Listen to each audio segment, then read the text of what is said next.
Alrighty, good morning. I just love doing this. Flipping these lights on. Bam! Super bright lights.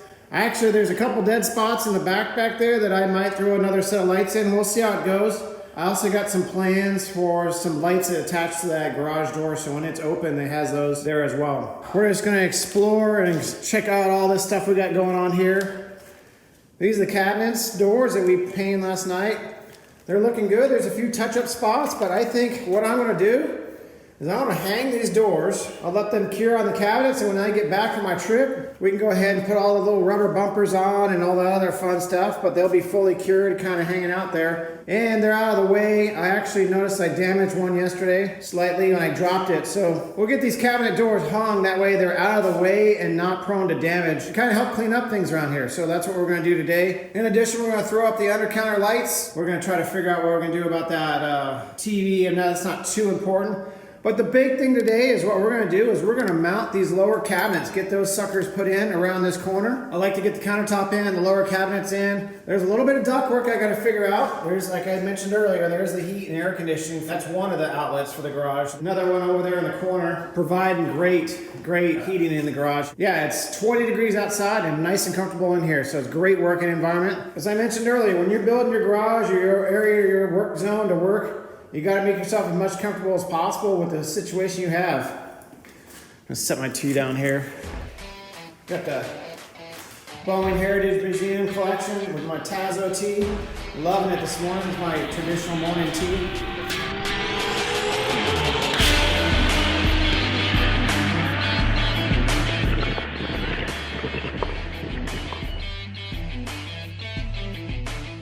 I'm making this garage the best I can for what I have, and the same thing is I'm just giving you tips and hints for your own garage as well. Just because I'm doing a lot of extra stuff in here doesn't mean you have to do it either. I mean, you gotta do it your best you can for your budget that you're in, but you know, things to think about before you grow into it. Girlfriend and I were talking about last night, this is a great starter for me. I've never actually built a garage from blank slate, so this is a good tell me of what I'm doing right, what I would do different. Probably not a whole lot to do different, maybe just a lot more square footage is really what I would be interested in. How you're gonna do that is up to you. You know, that's the cool part about this whole project. You may not have the budget for everything, but in the future, you may be able to grow it to do something else you want. One thing that I'm super excited this morning is, I got a great announcement. I ordered a 10,000 two-post car lift, and that's gonna go in this garage. It's gonna make the garage a little tight in some senses, but in other senses, it's gonna make this garage functional. I mean, I'm excited. There's some issues that go along with that. I have a garage door that's in the way. I need to move it. I mean, it won't be in the way for the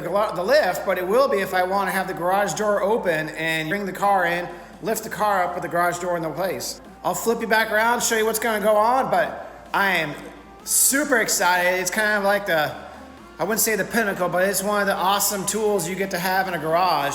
So when I get back from a work trip after that, we'll go pick up that lift. That'll be an episode in itself. You get to see First Sergeant again. You guys probably figured out that's what the electrical 240 was in for, was the lift. I was just trying to negotiate prices and delivery before I announced it. So, all right, I'm gonna show you around where the lift is gonna go. Alrighty, as you can see, I got a quite mess going on here. Got the hose reel in, we're gonna try to hang that. I didn't have some 1/2-inch lugs. We needed some half-inch legs to get that in. First Sergeant was gonna help me with that, but we didn't get to it. There's a lot of other little stuff. The old grinder that I've had over the years. Pulled that from Dad's house. You saw that in the road trip video. This area right in here is where the lift is gonna go. Somewhere around right where that center line is, right around there is where it's gonna go. That electrical 240 line, it's up there underneath that light. Right there, that electrical 240 line. I specifically put that in for the 240 lift, the hydraulic lift. It requires 240 20 amp circuit to run that off of. You saw me run that in, I think episode 2 is what that was. The lift itself only requires a 4-inch thick pad, concrete pad. I did some core testing. It's a simple term of taking a drill, drilling through the concrete, and when you push through and stop getting resistance, you measure the depth of that drill. And really what I came up with about 4.5, sometimes 5 inches in the spots. Right in this area here is at 4 inches or greater, and that's what that lift needed. I had to go with a bigger lift, a 10,000 pound lift. I always had my eye on a 9,000 pound lift. 10,000 pounds, a large lift. But I had to go with that because of the size of the 3/4 ton pickup diesel I'm gonna put on that lift. I gotta put a hand out to the dealer. He would not sell me a 9,000 pound lift for that truck. He was adamant it's not gonna happen. He goes 10,000 pounds or greater, I don't need the sale. So I was good shout out to him. So we're gonna get that 10,000 pound lift in here, but I am super excited. This is kind of a dream that I've always wanted in my own garage, is a lift. And those are curious, if you're interested in a house in Des Moines area, I won't tell you exactly where, but in the Des Moines area, this house will be for sale probably in the fall of 2021, depending on COVID, but fall of 2021. So if you want a garage that comes with a house, hit me up below. All right, what I have to do to make this garage more usable is I need to lift that track up. And I had somebody out here, I had to come out and get a quote for that, and I can raise that 20 inches. Well, I have to tell you, where I am living in central Iowa, there's gotta be a manpower shortage or something, because all the quotes I get for things are insanely high. And don't get me wrong, I'm not afraid of having to pay for some work that's appropriately priced, but their pricing was horrific. Like $1,000 overpriced. So for $1,000, you guys are going to see me, I'm going to adjust this track here, I'm going to move it up, and I'm also going to put a garage door opener over here, okay? So what that does is that leaves all this open ceiling here for lighting. Now, when I get the lift in, we're going to have to decide if I want to leave that light there or if I'm going to move it over here to the center, or I have to turn it one way or in a vertical direction to keep it out of the way of the truck and any cars I put in there. I think it's gonna be okay, but we'll find out once I get the lift in there. We may not like it in that spot. So that'll be an episode itself. We're gonna raise the garage door. Luckily, I'm not sure why, but my builder has blocking all the way up to the top, so I can move all this stuff up and I won't have a problem with it. He's got all the stuff in there for me. The challenge this is to make sure I have the right geometry and the right track angle for that, as well as I already know that those cables on that door are not long enough. They have to be loosened up so I can get that reel off, or the cable off the reel, put a new cable on it when I make that longer is what it's gonna be, because the door is gonna be in the same spot. The height is gonna be in the same spot. It's just that that reel is gonna go all the way up 20 inches further. So the cable needs to be 20 inches longer. But I'm gonna put some windows in here in these door panels. Probably it'll be in the spring. I'll show you that on the backside, but really what it involves is I have to cut out 4 holes is what I've decided to do. There's gonna be 4 openings, and that'll provide light inside. So a little bit even more light here on this side of the garage. Alrighty, we're gonna get back at it. We're gonna do all of our to-do list today. I'm gonna get back to drinking my tea and work on that. We'll start throwing some cabinets together. Talk to you guys later.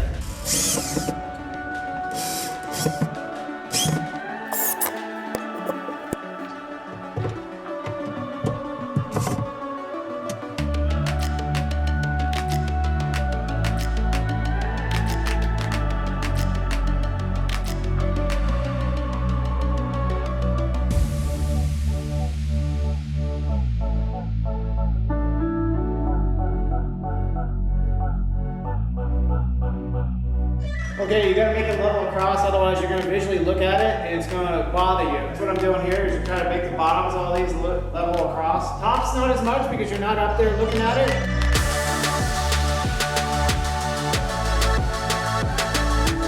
I'm back after a really long lunch. I was out gathering and hunting. You know, went to Harbor Freight, went to Northern Tool and Supply, found a bunch of other stuff that I needed, and kind of just got distracted. Had lunch with a buddy of mine from college. There's Kat. She's giving me a notice that she's not happy. Meow.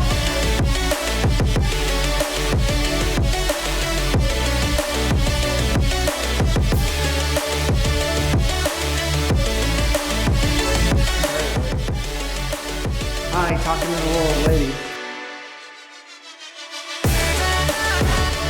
All right, a little technique here is level it off, mark it along the wall there. You're not gonna see it, it's gonna be covered up by the countertop, but that way you don't have to try to hold the level, mark it all perfect, and then you can just hold up the line and mark it, and then what I'm gonna do is I'm just gonna shim underneath it, kind of help out with that.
tool. Never used one of these before, but I heard they're great.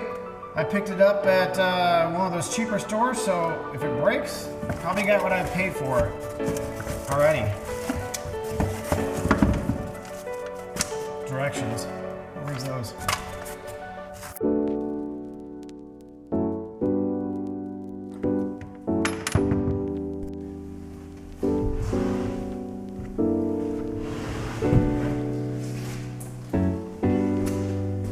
I'm doing all this work in the garage. Oftentimes you're gonna find me listening to audiobooks. I'm a huge history fan, so I listen to a lot of audiobooks. Audible, great product. I'm not sponsored by them, but I will tell you I love the product. So I got it tied to my wireless speaker, my phone, and we're just listening to some audiobooks while I'm working. Today, we're listening about Lincoln. Alrighty, back at it.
I can't say that I would have measured that any better. I am super happy with that. And I've never used one of those tools before, that oscillating tool, but that's the snazziest thing, man, I've ever seen. Alrighty, now I gotta figure out how I'm gonna run this duct out here into the cabinet or outside the cabinet. I think I'm gonna run it down and out the bottom is what I'm probably planning on doing. Okay, we're gonna do what's called affectionately in the technical term called punt. And we're gonna think about this. If you guys have any brilliant ideas on how to fix this, my two options, the way I see it, is I'll run it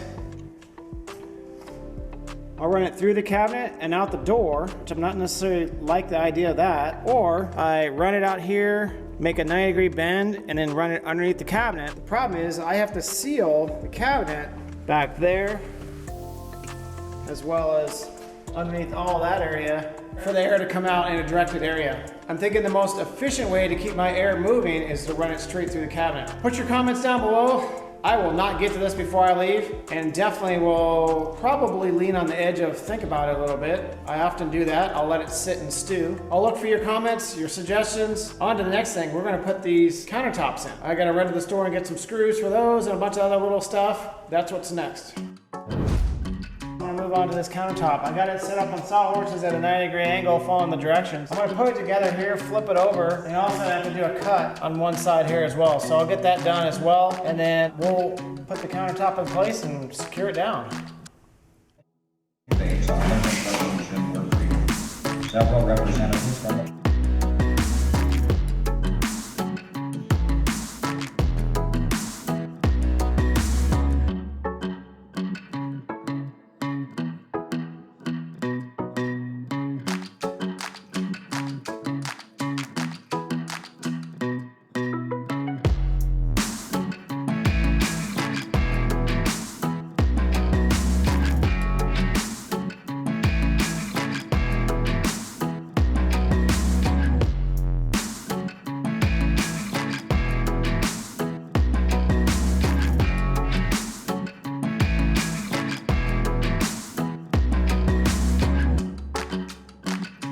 Alright, just a little bit of adjustment from underneath. We're going to screw it down, make sure this seam comes together using those clamps, and pull that in, and then we'll mount it to the base of the cabinet and we're good to go.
Okay, here comes the fun part. Revealing the chips or no chips off the edge of the Formica here. Not too bad. There's a few there, but we can fix those with sandpaper.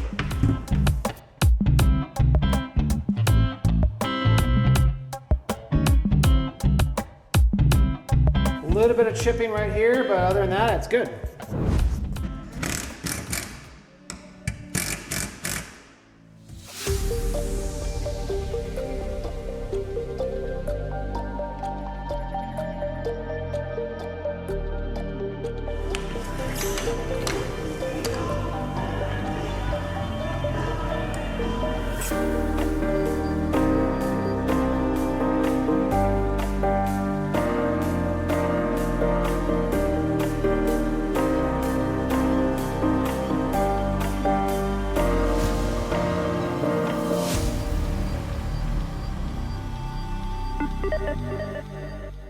I'm using Velcro for these cracks. This is stuff that I used when I was in construction. I found it to be really effective. It's a great product.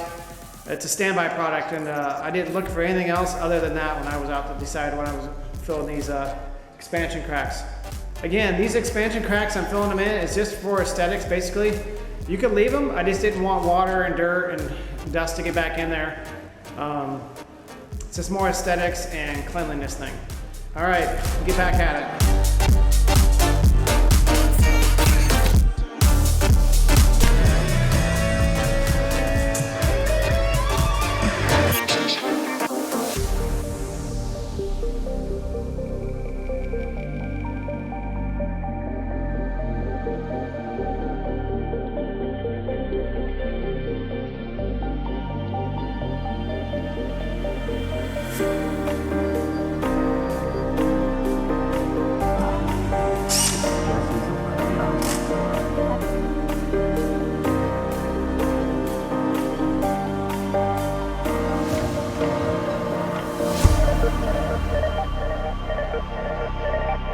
Alrighty, we're cutting out for the day. I didn't get as much done as I wanted to. I did get most of the stuff off the list, but there's still a lot left on the list that I want to get done.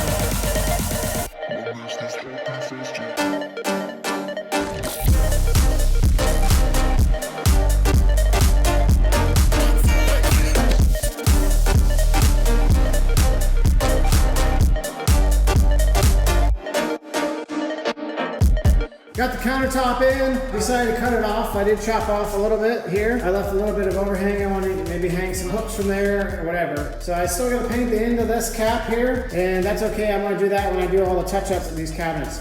Got the drawers in, clean those up. Still a little bit of touch-up to do here. I left those cabinet doors off. I still gotta figure out what I'm gonna do with that heating vent back in there. But I think what I'm gonna do is cut a hole in the bottom of that cabinet and then run it through the bottom of that baseboard. Unfortunately, when I do that, I'm gonna have to seal off a good chunk of that baseboard as well as underneath the cabinet so the air flows underneath, not around and underneath the cabinet.